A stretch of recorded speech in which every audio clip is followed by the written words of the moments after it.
Ano po ba ang masasabi niyo po sa speak and other tongue at ito ba ay sa demonyo? Hello mga kapatid, sana ho ay panoorin nyo ang video ito hanggang sa huli. Marami ho tayong matutunan at ang aking YouTube channel na ito ay hindi lamang ho tayo sa gamutan o sa pagdigma, pagkikipaglaban sa mga makukulam at sa mga masapsamang espiritu.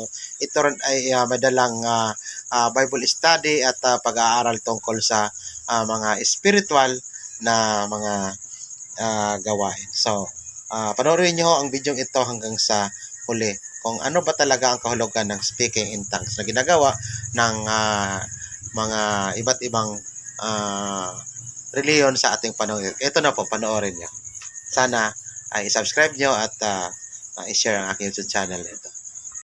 Rupa kadaya hala Isabraka Lakalabakaya Taka Yukarabaka hala kanaha Yudakana Yukarabaka handaya Yukarabaka Ade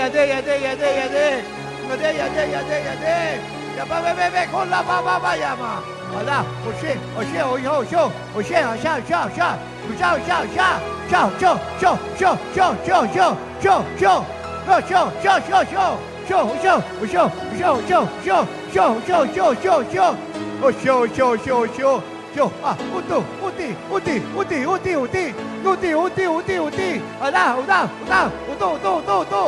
If we have been praying for 2 hours and Jesus came, for we to sustain that revival, we have to at least maintain 2 hours and then increase it to 4 hours. Tap it. Find somebody. Akibakatakata. Trip. Apamapataya. Ebo. Akibatatata.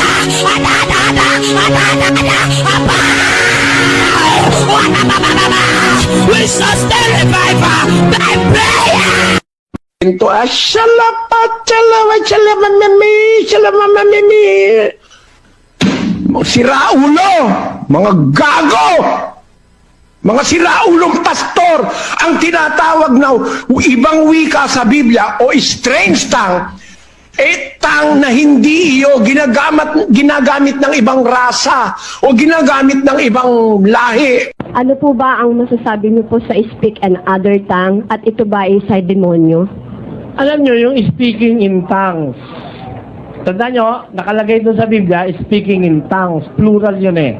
Yun know, ay kaloob ng Espiritu Santo nung unang iglesia na para maging palatandaan at maging kasangkapan para yung mga taong nakikinig na hindi naman marunong nung salita ng mga apostol, makaunawa.